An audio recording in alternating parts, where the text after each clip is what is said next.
Estudantes que estão se preparando para o PISM-1, preparação para a literatura dos autores que vão ser cobrados nesse módulo do PISM, sejam todos bem-vindos. Assim que a gente soltar a vinheta, a gente volta para começar esse conteúdo e que vocês vão bombar, eu garanto para vocês. Então já deixem o like aí e vamos embora.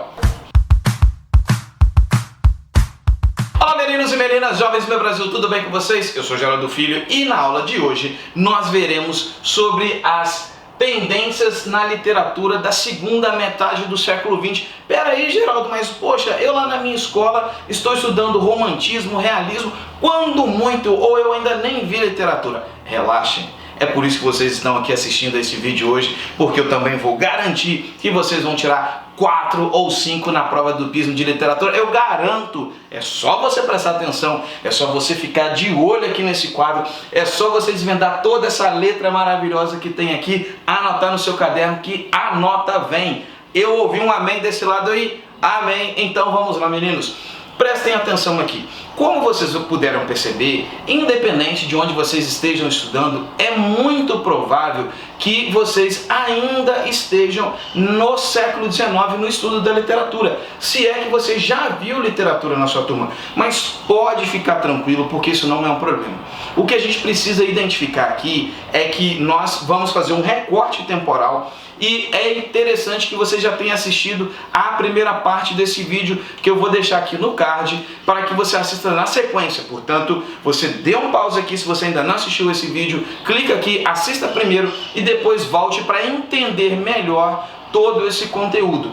Bem, como vocês vão perceber aqui, esse adjetivo contemporâneos referente a prosadores, ou seja, nós estamos tratando de prosas de autores contemporâneos. Contemporâneos nós entendemos entre os anos 2000 até os dias de hoje. Sabe-se lá quando você está assistindo esse vídeo, se é agora em 2021 ou em outros anos, mas a promessa de você tirar 4 ou 5 está mantida.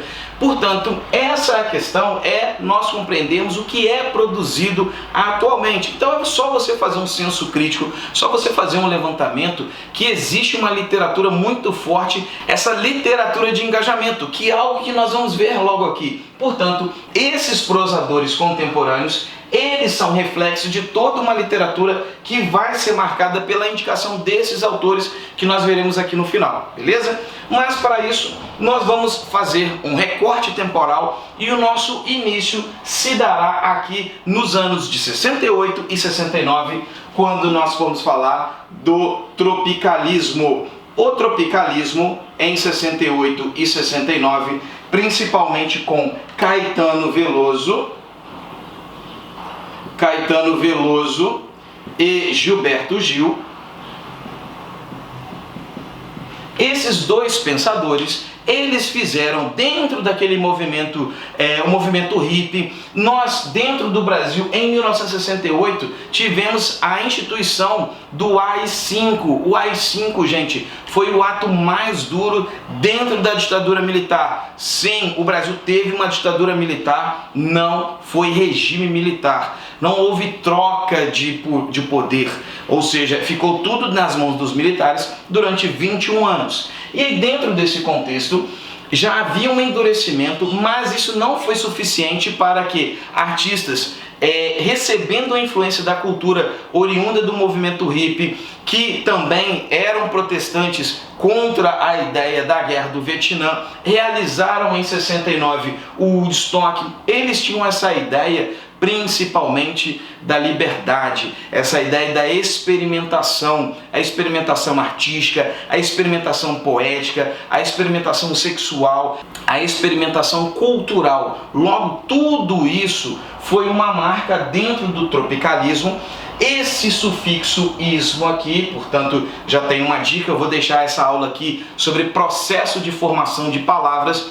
O sufixo ismo, ele significa ideia, o pensamento. Então é a ideia tropical. Logo, esses artistas, Gilberto Gil e Caetano Veloso, e um artista plástico chamado Hélio Oiticica, eles trouxeram essas influências estrangeiras para a nossa cultura, ou seja, eles trouxeram a guitarra, eles trouxeram essa policromia, ou seja, essa reunião de cores aqui, e trouxeram toda essa profusão para a nossa cultura, juntamente com o berimbau, juntamente com aquela nossa proliferação de cores. Logo, o tropicalismo, ele experimentou a guitarra elétrica junto com o berimbau. Então isso foi um movimento que durou esses 2 anos, 68 e 69, e também nas artes plásticas o Hélio Oiticica, né? O Hélio Oiticica foi um dos grandes experimentadores aqui nas artes plásticas dentro dessa cultura. Já do lado de lá, tá? Nós temos a poesia marginal. E a poesia marginal, gente, ela não é ligada a bandidos. Ela, na verdade, ela é uma oposição ao cânone literário. Então, vamos aqui, ó. Uma oposição ao cânone literário. O que é o cânone literário? É aquilo que é consagrado. Quando um santo ele torna-se, né, ele vai ser canonizado, ou seja, ele vai tornar-se sagrado, é porque ele vai ter uma importância maior. E os artistas do cânone literário, dentro dos anos 70, 80 aqui, eram Carlos Drummond de Andrade, era Clarice Lispector, era o João Cabral de Melo Neto, e existia um grupo de jovens artistas com uma profusão muito grande de produção, tá? E eles não conseguiam produzir, né? Eles não conseguiam entregar essa sua arte nas editoras grandes, porque elas já estavam ocupadas. E se você não está no centro de algo, tudo bem. Se você não está no centro, você está à margem. E se você está à margem, você é marginal. Isso é então a literatura marginal. Logo, autores como Chacal, como Torquato Neto, como, por exemplo, Ana Cristina César, Cacaso e Paulo Leminski. Esses artistas, eles se reuniam, juntavam dinheiro e também produziam suas obras no mimeógrafo. Provavelmente vocês não sabem o que é mimeógrafo, porque vocês já pegaram as provas já também nas impressoras. Mas o mimeógrafo, perguntem para os pais de vocês, eles saíam carregados ao cheiro de álcool. Esse é o álcool permitido, tudo bem, pessoal? Menores de idade, crianças como vocês, não podem ter acesso a álcool. Não façam isso com as vidas de vocês. Beleza, crianças? Então, nesse caso aqui, também eram chamados de geração mimeógrafo, porque eles rodavam toda a sua produção artística nos mimeógrafos e saíam vendendo nos bares, sobretudo do Rio de Janeiro. Não era mais a capital da República, mas ainda era uma capital cultural, era onde estava a efervescência, a agitação cultural. E eram esses jovens aqui, tanto que Torquato Neto, eu vou deixar no link da descrição desse vídeo aqui uma questão do PISM 1 que estava lá, principalmente ligada à questão de um poema do Torquato Neto, beleza? Então é para vocês perceberem como cai, tá? Para vocês verem que o que eles querem saber ali é esse engajamento, é essa próxima parte aqui. Porque, gente, existia um autor, tá? Tive o prazer de conhecer pessoalmente, que foi o Ferreira Goulart que está aqui, que ele diz o seguinte: a arte existe porque a vida não basta. Logo, nós precisamos da arte para entender o que nós estamos vivendo na realidade. Se você já se identificou com alguma série aí da televisão, da internet, de livros também, ou uma sequência de filmes, e que você via como grande mostra da realidade aquilo que estava sendo dentro de uma produção artística, esse é o conceito do engajamento. Ora, gente, segunda metade do século XIX, principalmente entre 64 e 85, nós temos o período da ditadura militar. Beleza? Então, dentro desse conceito de ditadura militar, existia muito protesto, existiam muitas manifestações contrárias a esse movimento opressor que matou muita gente. Logo, era uma forma do artista externar, sem contar que muitos deles foram exilados, foram presos, foram perseguidos. Alguns, infelizmente, foram mortos por esse regime, porque os artistas, eles eram contrários à maneira como estavam vivendo. Então é muito interessante que nós saibamos identificar isso aqui. E dentro desse contexto da poesia concreta, da poesia praxis e poema processo, nós também vamos focar principalmente dentro dessa ideia do concretismo. O concretismo, gente, era experimentar todo o espaço poético a fim de entender que não era só onde estavam os versos, não era só onde está o texto que é uma produção artística. Aquele espaço em branco deixado pela obra de arte é também uma marca do texto. Então, para vocês terem uma ideia, aqui embaixo tem os autores sugeridos e eu coloquei entre asterisco, dentre outros, porque podem aparecer outros autores que não estes, mas eu vou dar um foco nesses autores aqui.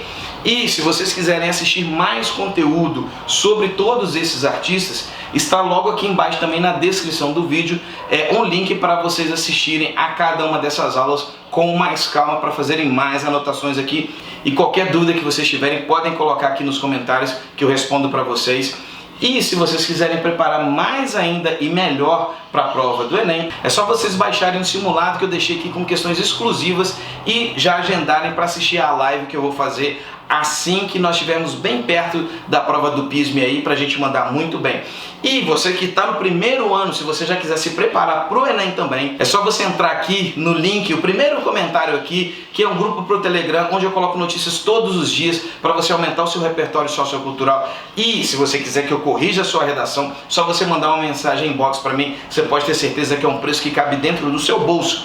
E digo mais, se você, independente do ano que você estiver vendo esse vídeo, se você mandar mensagem para mim até o dia 31 de janeiro, você ganha 10% de desconto no preço daquele ano de curso. Então não perca tempo, já converse com seus pais e vamos nos preparar para todas as provas e fazer com que a nossa nota suba o mais possível, beleza? Então, para a gente encerrar aqui, vamos aos autores. O primeiro deles, muito importante, já apareceu em algumas provas aqui, Caio Fernando Abreu. Caio Fernando Abreu tem uma prosa muito centrada na cidade de São Paulo, tem uma questão muito na cidade de São Paulo, tem a questão da sexualidade,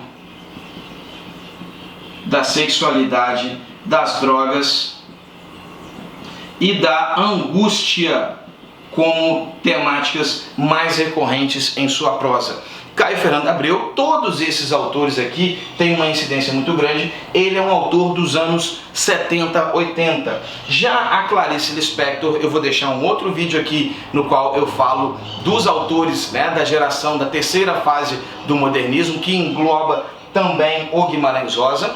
Já a Clarice Lispector, ela tem uma prosa subjetiva, em que ela retrata principalmente as minorias, que é tratado do discurso da alteridade.